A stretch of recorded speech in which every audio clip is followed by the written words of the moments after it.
गुरु ब्रह्मा गुरु विष्णु गुरुदेव महेश्वर श्री गुरु परम ब्रह्म तस्मै श्री गुरुदेवाय नमः। ओम अखंडमंडलाकारं व्याप्तं जलचरं तत्पादं दर्शितं तस्मै श्री गुरुदेवाय नमः। ভাগবত আমাদের অন্তঃকরণকে শুদ্ধ করে, যথার্থ তত্ত্বের নিরূপণ করে, পরম মঙ্গলময়ী পরম পূর্ণ প্রেম প্রদায়িনী ভাগবত কথা।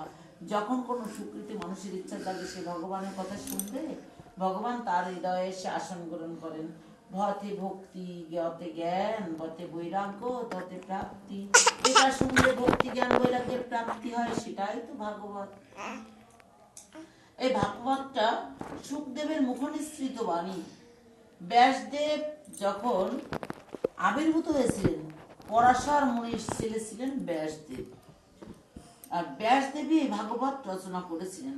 ব্যাসদেব যখন বেদ লিখেছিলেন, উপনিষদ লিখেছিলেন, একখানা বেদ লিখেছিলেন, সে একখানা ভেঙে চারখানা করেছিলেন। ঋক সাম যজু অথর্ব, চারখানা বেদ করেও উনি মনে শান্তি পাননি। 18খানা পুরাণ রচনা করেছেন। দেখি কি ধ্যানের যোগে জানতে পারলেন যে কেউ হৃদয়ঙ্গম করতে পারছে না।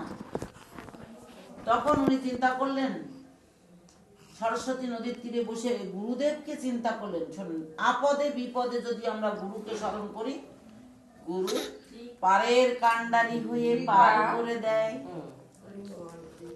রাধে রাধে। আর যদি আমরা গুরুর যদি